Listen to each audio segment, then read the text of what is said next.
중국의 내부를 깊숙이 들여다보는 중국 관찰 시간입니다.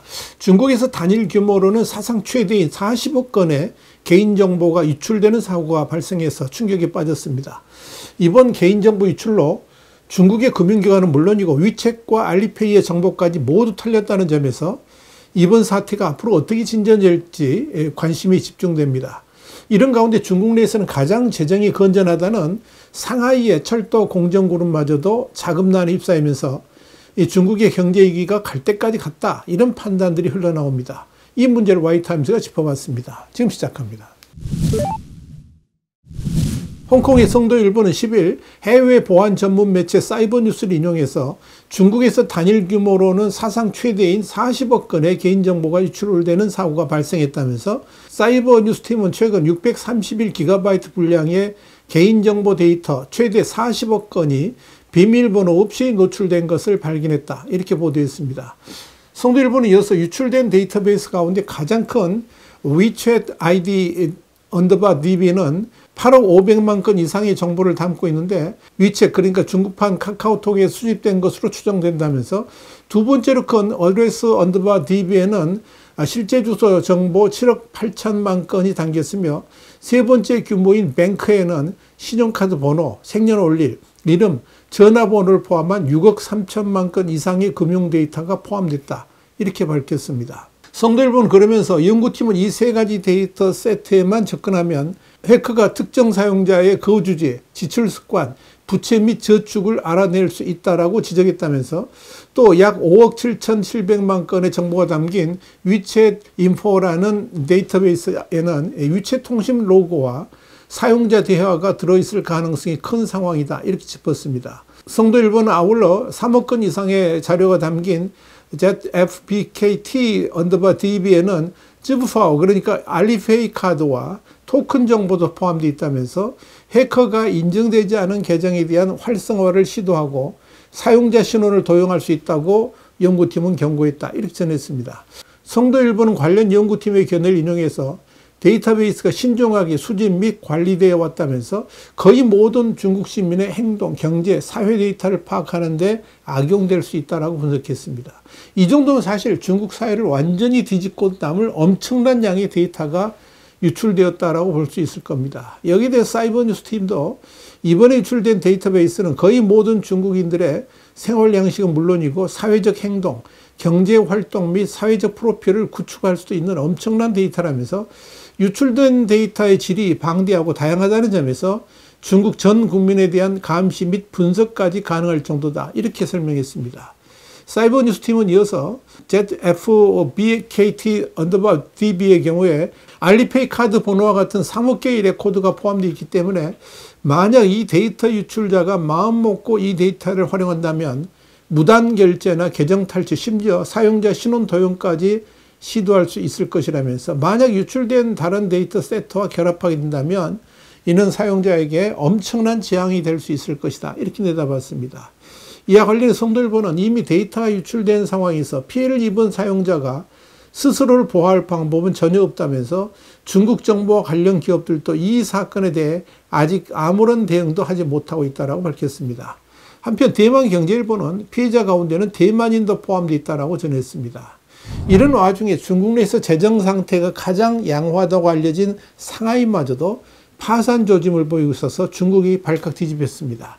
중국 내 매체들과 SNS들의 정보를 종합해보면 중국 철도 상하이 공정국 그룹이 자금난으로 모든 성과급 지급을 중단한 것으로 보입니다. 최근 중국 철도 상해 공정국 그룹의 직인이 찍힌 6월 6일자 공지가 온라인을 통해 유포되었는데 2025년 6월 1일부터 그룹 전체와 그 계열사는 각종 성과급 및 포상금 지급을 중단하고 규정에 따라 지급 가능한 기본급과 관련 수당만 지급한다는 내용으로 임금 삭감에 대한 것이었습니다. 이에 따라 기본급과 성과급을 구분하지 않는 내부 퇴직자 및 대기자는 당분간 현행 급여 기준의 40%만 지급받을 것으로 알려졌습니다.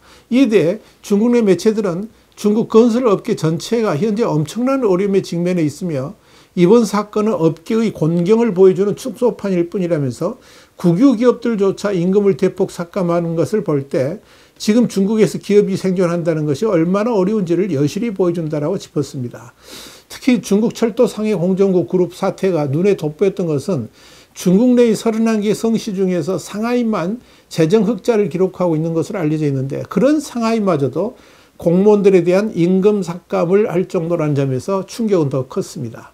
그렇게 되면 중국 경제는 한마디로 희망이 없기 때문입니다. 중국 공산당 재정부가 2024년 9월에 발표한 재정보고서에 따르면 2024년 1월에서 7월 전국 일반 국민 예산 수입은 13조 위안을 넘어섰습니다. 지역별로는 상하이만 재정 흑자를 기록했고 나머지 30개 성시는 모두 적자를 기록했습니다.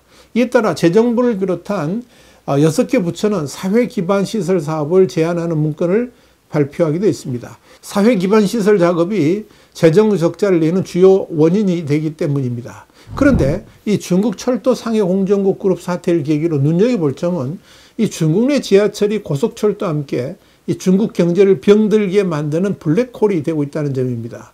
프랑스의 르몽드는 현지 시간으로 9일 고속철도에 이어 지하철도 중국 도시들의 발목을 잡고 있다면서 지하철 건설 및 운영 비용이 막대한 데다가 티켓 수입도 매우 적고 지하철 회사와 부동산 개발 업체 간의 관계가 부도덕한 탓도 크다, 이렇게 보도에서 눈길을 끌었습니다.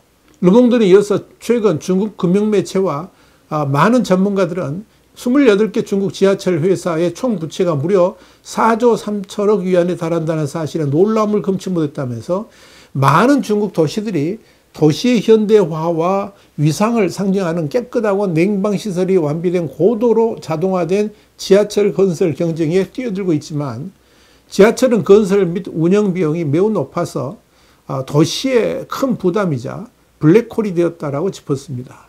르몽드는 이어서 중국에는 지하철이 있는 도시가 55개이고 그중 28개 도시가 2024년 운영 데이터를 발표했는데, 그 중에서도 중국에서 가장 많은 승객을 수송하는 선전지하철, 이 선전지하철은 출퇴근 시간대에 하루 1180만 명이 움직인다고 그러는데, 이 선전지하철은 하루 최대 1억 위안의 손실을 기록했다면서 온라인 금융매체인 지구트렌드의 최근 보도에 따르면 선전시 정부 산하 선전 지하철 회사는 2024년에 334억 6천만 위안의 손실을 기록했다라고 밝혔습니다. 르몽드는 이어서 광둥의 포산 지하철 회사는 2024년 티켓 판매 수익 5억 8,600만 위안을 달성하고 정부 보조금 20억 위안을 받았지만 연간 지출은 27억 위안에 달했고 결국 손실을 기록했다면서 충칭 지하철의 경우 직원 급여가 전체 운영 비용, 그러니까 에너지, 유지관리, 청소 및 기타 비용 포함해 절반을 차지하며 보안 비용도 큰 부분을 차지하는데, 중국의 지하철역은 기차역이나 공항처럼 운영되며 승객과 짐은 여기에 들어갈 때 보안 검사를 받고 수많은 경비원이 플랫폼과 열차를 순찰한다고 설명했습니다. 아마 중국 가셔보면 아시겠지만 이 중국 지하철은 그야말로 전혀 이해가 안 되는 구조를 가지고 있죠. 이와 관련해 중국 국무원은 2018년부터 재정난을 방지하기 위해 상시 인구 300만 명 미만 또는 GDP 3천억 위안 미만 도시의 지하철 검사를 금지시켰습니다. 2021년부터는 대도시에도 유사한 제한이 적용되고 있습니다.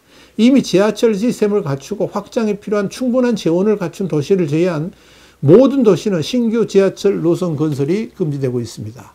르몽드는 이와 관련해 중국에서는 고속철도처럼 지하철망도 불과 20년 만에 빠르게 발전했는데 2000년에는 중국에서 지하철이 있는 도시가 4곳에 불과했고 베이징만이 여러 노선을 보유하고 있었다면서 현재 베이징에는 지하철 노선이 29개나 있지만 파리에는 16개에 불과한데 통계에 따르면 베이징 시민들은 하루 평균 22km를 통근한다고 짚었습니다. 르몽드는 이어서 지하철 건설 붐은 수많은 일자리를 창출하고 상당한 경제 성장을 가져왔으며 특히 덜 개발된 지방에 중앙정부로부터 막대한 보조금을 유치했다면서, 그러나 온라인 매체 지구트렌드는 중국에서 지하철 1km 건설 비용이 5억에서 6억 위안에 달하며 이는 고속철도 노선 1km당 건설 비용의 약 6배에서 7배에 달한다고 지적을 했는데, 이 비용은 정부 보조금이나 티켓 가격, 그러니까 거의 1유로 수준, 그러니까 1,300~1,400원 수준인데 이 수준으로는 회수하기 어렵다라고 지적했습니다. 르몽드는 또 중국 전역의 지하철 회사들이 지하철 건설 비용이 많이 들거나 티켓 수입이 너무 적다는 이유뿐만 아니라 일부 전략이 너무 위험하기 때문에 심각한 손실을 보고 있다면서, 예를 들어 국유 엔지니어링 회사가 지하철 노선을 건설할 때 지하철 프로젝트가 대중에 발표되기 전에 토지 사용권을 매수한 후에 이를 높은 가격으로 부동산 개발업체에 다시 판매하는 경우가 많다라고 지적을 했습니다. 그러니까 지하철이 지나갈 지역을 미리 땅을 샀다가 나중에 부동산 개발업체에 판매를 해서 이득을 본다는 거죠.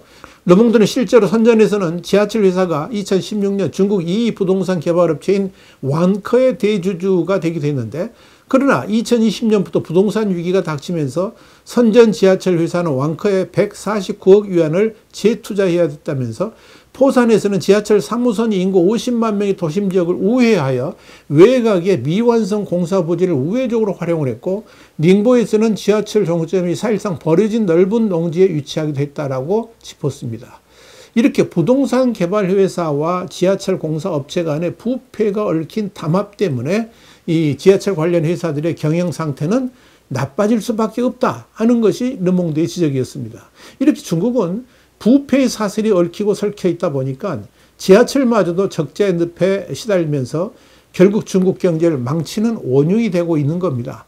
이렇게 부패의 사슬이 얽혀 있지 않는 곳이 별로 없다는 점에서 중국은 대개혁에 서슬프런 칼날이 없다면 결코 희망이 없는 나라가 될 수밖에 없을 것입니다. 와이타임스 중국 관철의 주국이었습니다. 감사합니다.